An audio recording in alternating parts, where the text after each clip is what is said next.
ఏంటి the passionate new sensation Madhav గారి speech వినేద్దాము. అందరికీ నమస్కారం అండి. ఇక్కడికి వచ్చిన మీడియా వాళ్ళందరికీ నమస్కారం.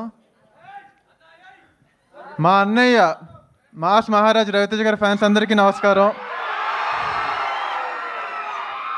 అండ్ ముందుగా ఇక్కడికి విచ్చేసిన అంటే బాబీ గారికి థ్యాంక్స్ చెప్పుకోవాలి. ఇంకా మారెమ్మ కరెక్ట్గా లాస్ట్ ఇయర్ ఇదే సమయంలో మొదలెట్టాం కదా మన షూటింగ్. ఇప్పుడు టీజర్ ద్వారా మీ అందరి ముందు ఉండటం చాలా హ్యాపీగా అనిపిస్తుంది. అసలు ఒక ఈ మొహాన్ని ఈ మొహాల్లో ఉంచుకుంటారో అని అనుకుంటారా? నాగరాజు గారు థ్యాంక్ యూ సో మచ్. అంటే నేనే ఇప్పుడు ఊహించుకోలేదు, అలాంటిది మీరు ఊహించుకున్నారు నన్ను. అలాగా లక్కీగా ఫీల్ అవుతున్నాను. ఈ స్క్రిప్ట్ నాకు చాలా ఎర్లీ స్టేజెస్లోనే వచ్చినందుకు, మీ విజన్ని సపోర్ట్ చేసినందుకు కుశాల్ గారికి, మయూరి గారికి థ్యాంక్ యూ సో మచ్ అండి. అలాగే మీ విజన్ని బాగా విజువల్గా చూపించినందుకు ప్రశాంత్ గారికి, ఈయన విజువల్స్ చాలా బాగా వచ్చినాయి. One of the main asset మాకు. Thank you so much. And music ఎలా అనిపించింది? మ్యూజిక్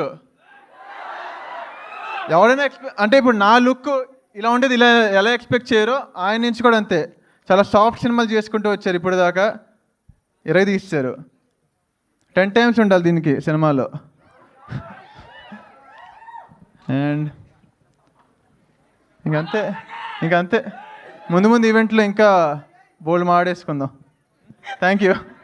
అసలు ఒకసారి జస్ట్ వింటుంటే మాకు రవితేజ గారి మాట్లాడే విధానమే అలా గుర్తు చేస్తున్నారు. ఐ థింక్ చాలా చాలా చాలా నేర్చుకుని ఉంటారు. ఎందుకంటే స్క్రీన్ మీద చూసే మేము ఆయన నుంచి ఇంత ఇన్స్పైర్ అయ్యామంటే, రోజు దగ్గరగా చూస్తూ మీరు ఎంత ఇన్స్పైర్ అయ్యి ఉంటారు, ఎంత నేర్చుకుని ఉంటారు కదా. రవితేజ గారి నుంచి నేర్చుకున్న ఏ ఎలిమెంట్ని మీరు మారెమ్మలో యూజ్ చేశారు? ఐ మీన్ మారెమ్మలో అంటే బేసిక్గా లైఫ్లోనే ఏది సీరియస్గా తీసుకోకపోవడం. లైఫ్లో ఏది సీరియస్గా తీసుకోకపోవడం. ఓకే, సో అది వర్క్కైనా లైఫ్కైనా వర్తిస్తుంది ఏదైనా. సూపర్. అయితే మా వాళ్ళందరూ ఇందాక నుంచి మొత్తుకుంటున్నారు dialogue చెప్పించు. Dialogue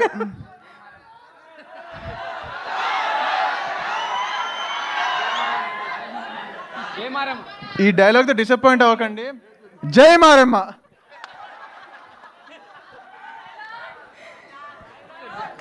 thank you so much. First event కదా, ఇబ్బంది పెట్టము, మళ్ళీ కలుద్దాం. Thank you so much. So thanking all the team members of Maremma for joining here. అయితే